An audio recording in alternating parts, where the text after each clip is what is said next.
be they Charleston.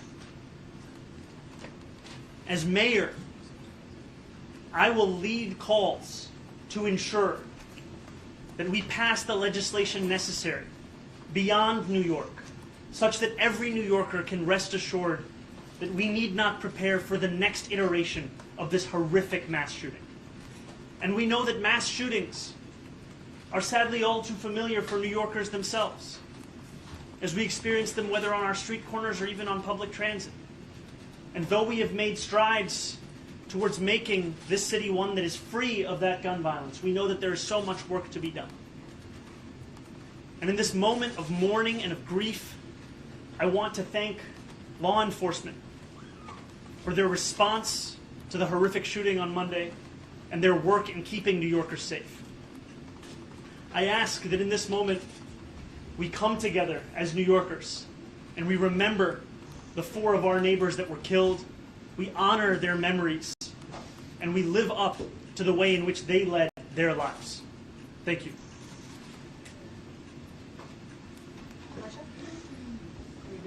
Welcome back. Thank you. I'm wondering, you just talked about the fact that you wanted to honor the people who responded yesterday, Monday.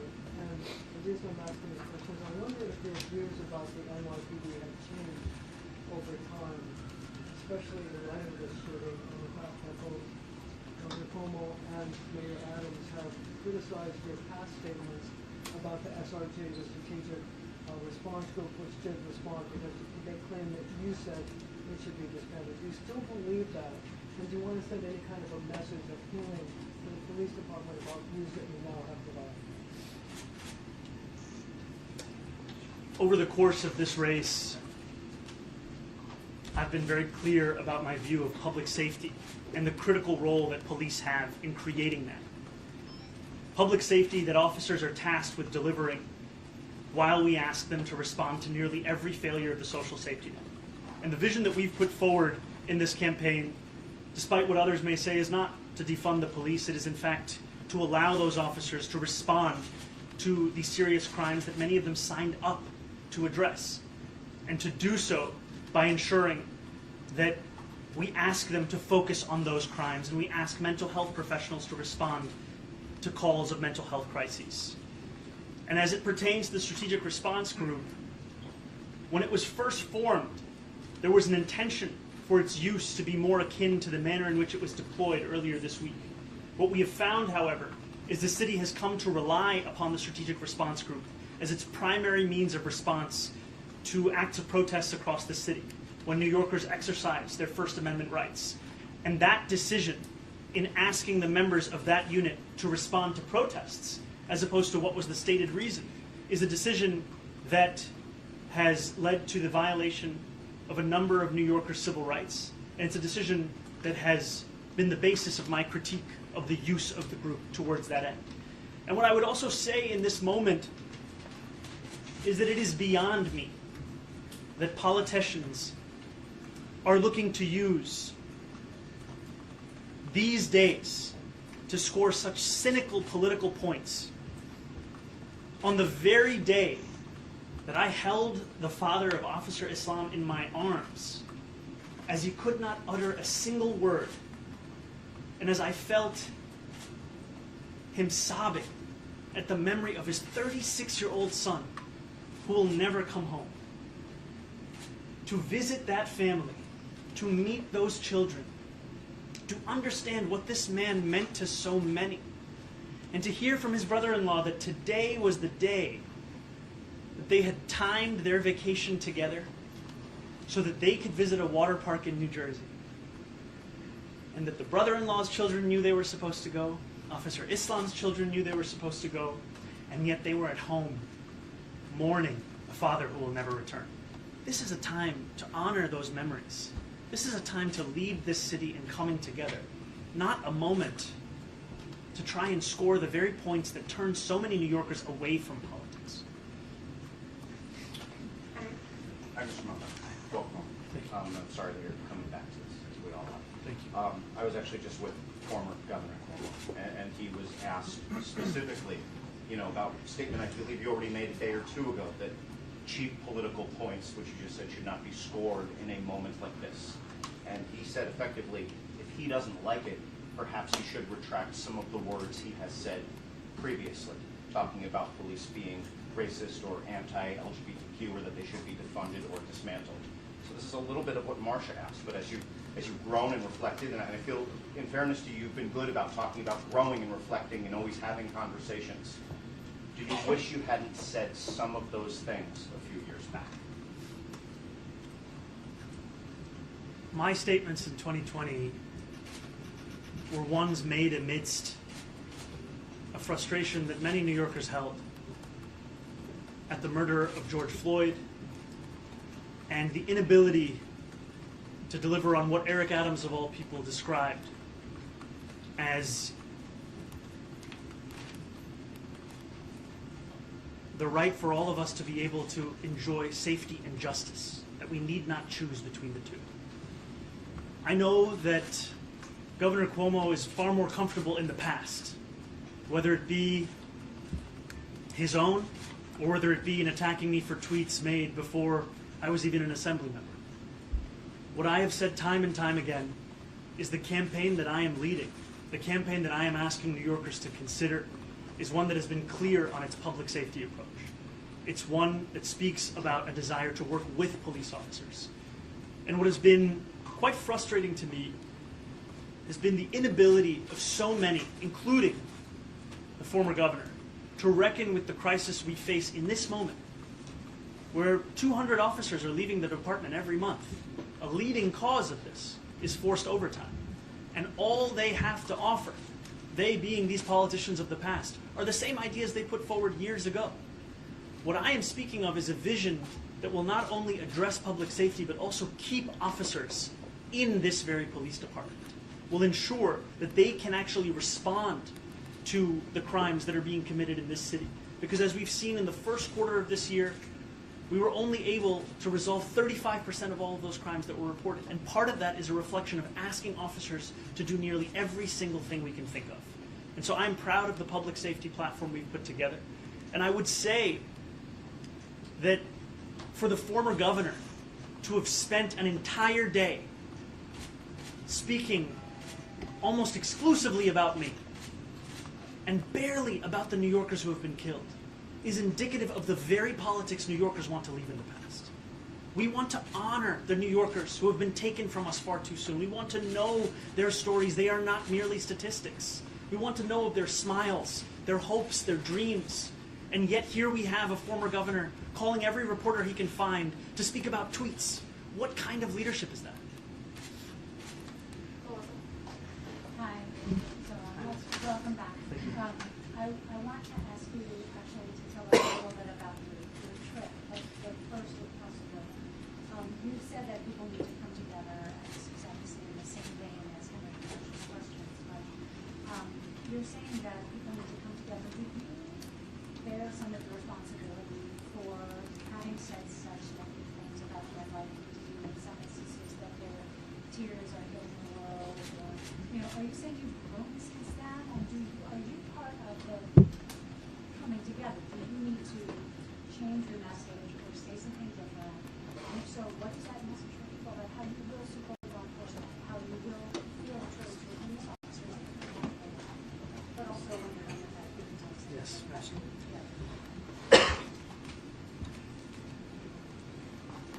To be the mayor of this city is to work closely with law enforcement to deliver that public safety. And the experience that I've had in running for mayor has been a privilege in getting to know more and more rank and file members of the department and understanding just how difficult we have made their job. And as I visited Officer Islam's home this morning and met with another officer who told me of how she has sadly had to console other families of police officers in the past, it is clear to me, as it is clear to so many New Yorkers, of the immense risk that so many take upon when they do this work. And what I will be as the mayor is someone who recognizes the work that these officers do, who looks to ensure that they can actually deliver on that same work that brought them to this department, and who is focused on the outcome of public safety. because what has happened far too often is a distilling of that which either provides or denies New Yorkers safety into a political discourse, where we spend far more of our time trying to score these kinds of points than in asking ourselves, how can we ensure that New Yorkers are safe?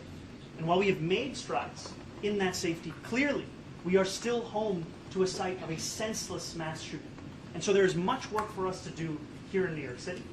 But there's also so much work to be done at a national level, and that is why, again, I appreciate Governor Hochul taking this moment to point not only New Yorkers but Americans towards a way in which we can ensure that history does not repeat itself. Can I follow up just Please. briefly? Since I don't hear you saying, you're not retracting what you've said in the past, you're not saying I no longer feel like it's over recess, question, these tweets are going to keep resurfacing by your rivals. How will you avoid, as a candidate, the subject coming up again and again if you're not sort of addressing those words and kind of putting them to a wider context?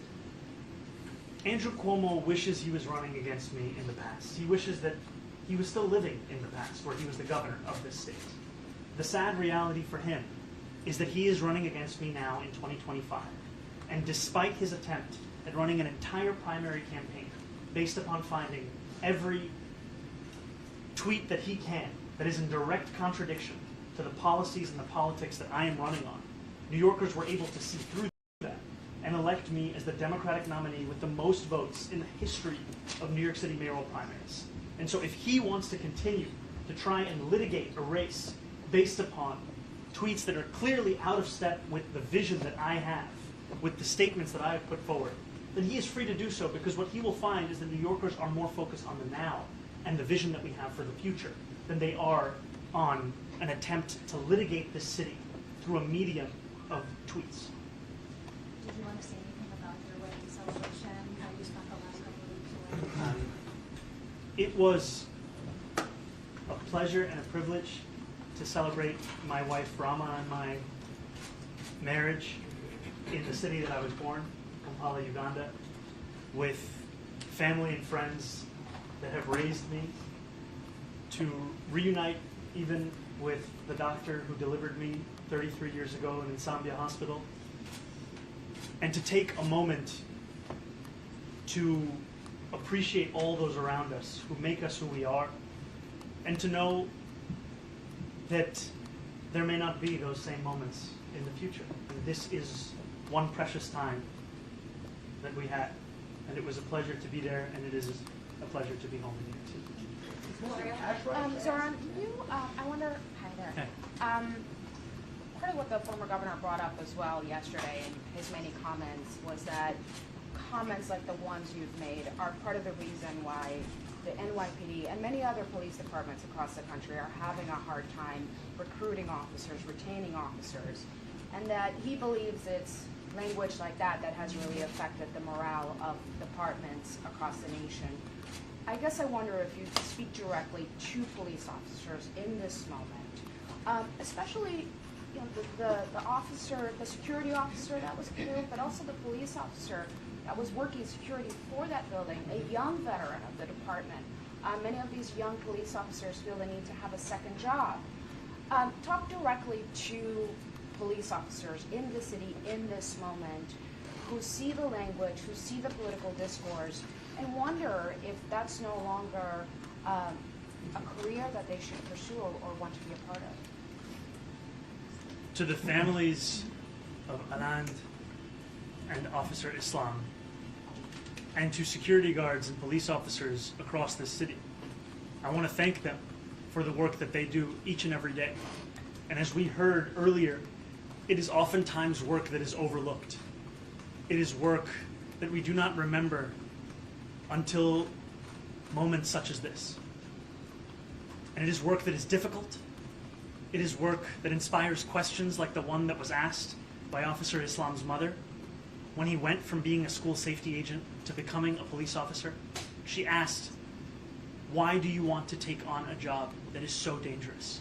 And he said, "To leave a legacy behind that his family would be proud of."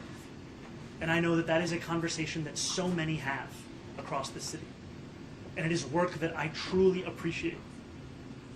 And looking at the crisis of retention that we have in this city today, to try and pin it upon tweets from 5 years ago, as opposed to the conditions of this moment, is to ignore what officers themselves are saying.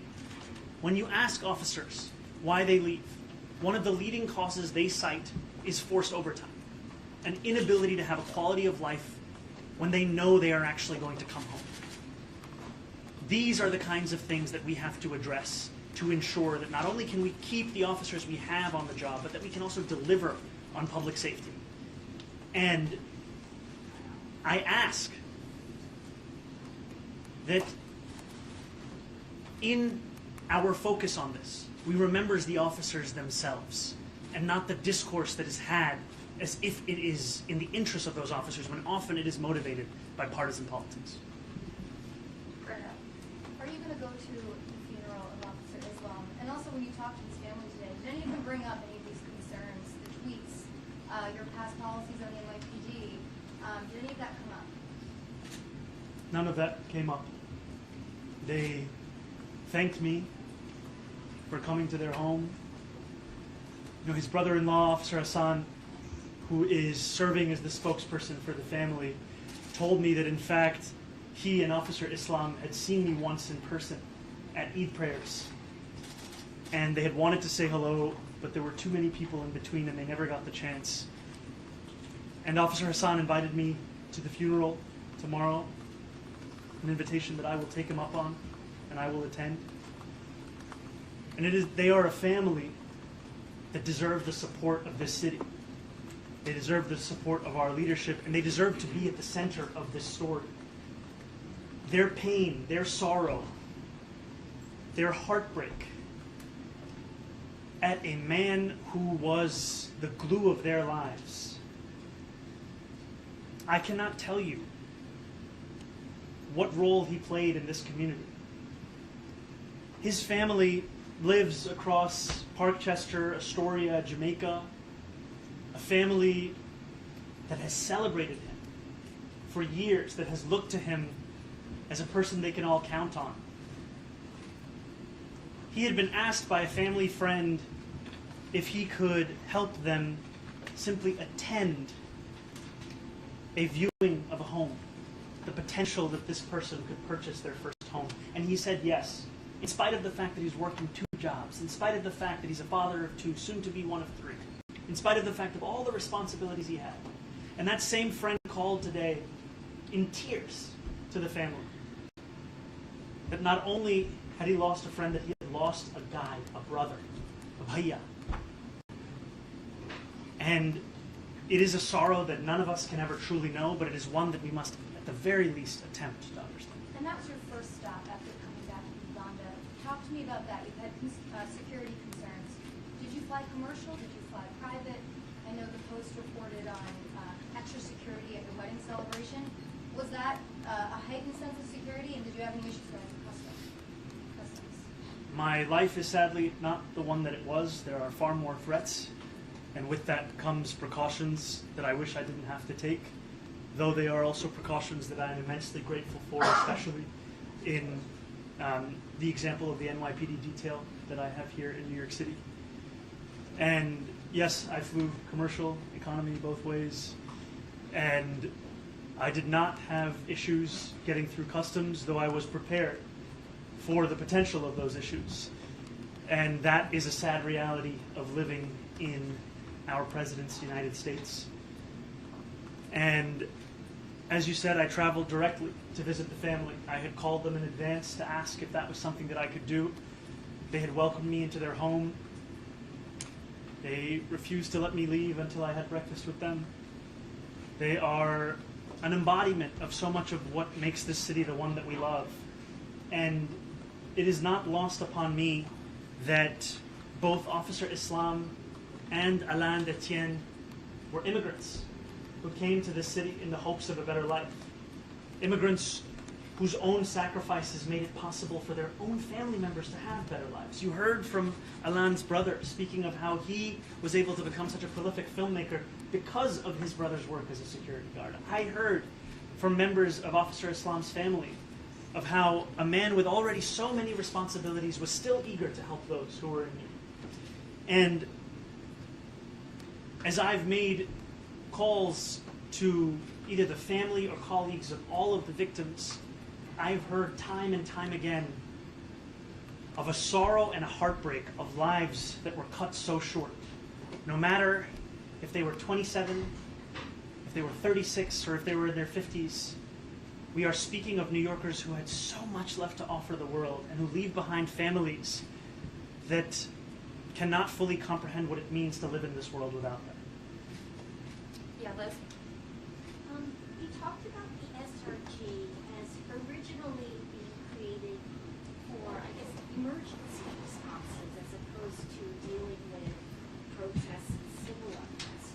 I'm curious if you thought about, if you were to be mayor, how would you re-envision how the NYPD, like what kind of officers they deploy both to emergency response and also protests? It sounds like you want to disentangle.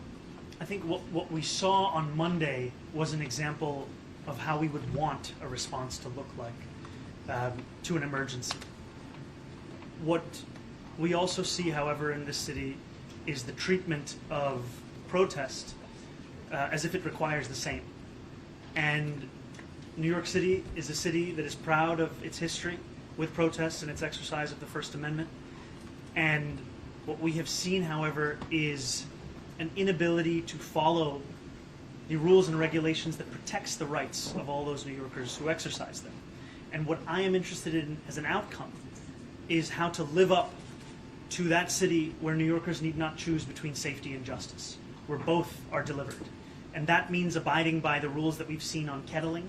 That also means ensuring that we do not settle for misconduct lawsuit after misconduct lawsuit as it pertains to protests and the policing of those protests, but instead we change the manner in which we respond to those protests in the first So place. you would disband the SRG, but you would come up with another emergency response team? There is a need to ensure that every act we take is one that is actually delivering public safety. And what we see right now, especially with regards to how we respond to protest, is not in line with that. Yeah, Chris. Thank you. Did Officer Islam's family say anything about whether they're inviting Andrew Cuomo to the funeral tomorrow? And then I also wanted to ask about your trip. While you were away, some of your critics found it offensive that you didn't try to return to New York City earlier after what happened Monday. Did you try to return earlier? Officer Islam's family did not bring up the former governor in the time that I spent with them. I was originally scheduled to return this morning to depart Uganda on the 29th of July. As the news of the shooting broke, my team and I looked into earlier possible travel back to New York City and found, in fact, that our originally scheduled trip was still the earliest possible time that I could return to New York City. Yeah. Just curious, the phrase defund the police has essentially become relatively toxic in the past few years, given that it's a political loser now. But you have said that you do want to reduce the budget for overtime over at the NYPD instead. What exactly is the difference between defunding the police and that? And how would that have potentially prevented what happened yesterday? Calling for a reduction in overtime is a call that nearly every candidate has made over the course of this campaign, and even Mayor Adams ran on in 2021, pledging, I think, to cut it in half within a short period of time. And what it speaks to is not just the way in which that we have seen that number rise year after year without any attempt at answering the cause of it, but also to what I was saying earlier, which is that many officers who are leaving the department, of which we see 200 every single month, cite forced overtime as a reason that they depart, because they do not know when their shift will end. They are working doubles, they are working triples, and we are asking these officers to do far more than any one person should be doing. And so what I am looking to do is lead a police department whose focus is on public safety, whose focus is on retaining the police officers that we have, and on ensuring that we are asking officers to do the job that they signed up to do, not to respond to the failures of city government's ability to respond to the ripping apart of our social safety net. How would a Department of Community Safety be any better in terms of replacing what you're calling for to go away? The Department of Community Safety would not replace the work of the NYPD. It would be done in tandem with the NYPD. And what the Department of Community Safety would do is cohere what are currently a set of responsibilities that are siloed in different parts of city government. Responsibilities like gun violence prevention, homelessness, mental health crises, hate crimes, victim services. And what we've seen, especially as it pertains to gun violence prevention, is we know that there are successful strategies that can be employed that have been shown to have effect in the manner that was intended here in New York City, but are still not operating at the full scale. They are still operating at a pilot level. And that's why we have put forward proposals to increase the funding for not only the crisis management system, but also the manner in which New York City approaches gun violence prevention. And I look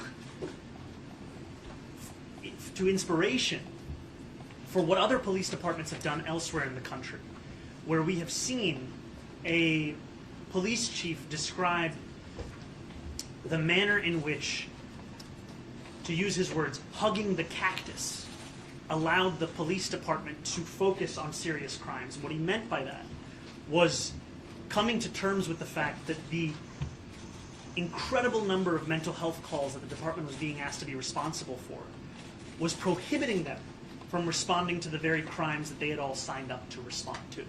Today, the NYPD receives around 200,000 mental health calls a year. And we know that in asking them to respond to those, we are also making it more difficult for them to respond to the very kinds of crimes that New Yorkers look to the NYPD to be their first responders to. We'll take two more questions and we have to wrap. Emma?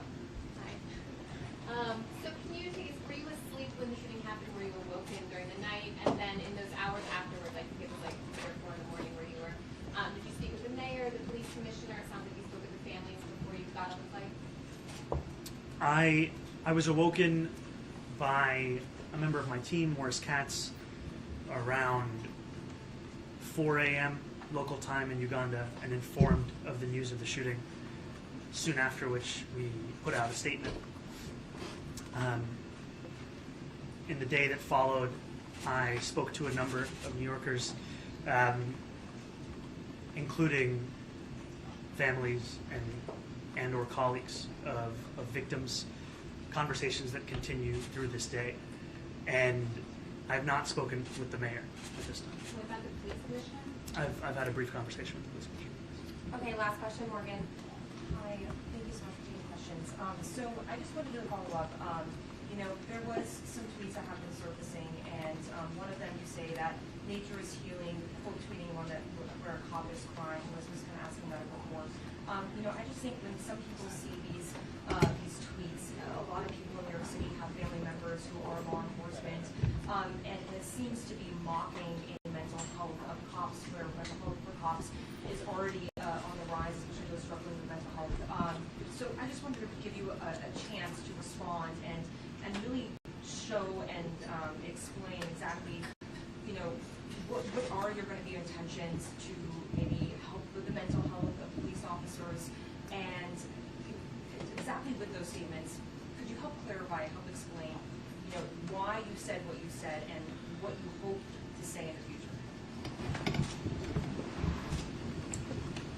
To be very clear, as I have been over the course of this campaign, I am not defunding the police. I am not running to defund the police. Andrew Cuomo is far more comfortable living his life in the past and then attacking tweets of 2020 than in running against the campaign that we have been leading for the last 8 months. The tweet that you refer to is a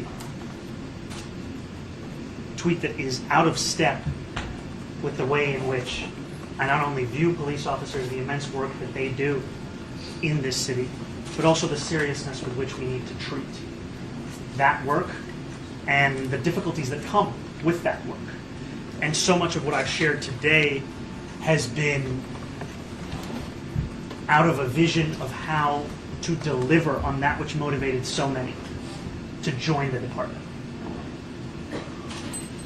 I am, as was said by Henry earlier, running as a candidate who is not fixed in time, one that learns and one that leads.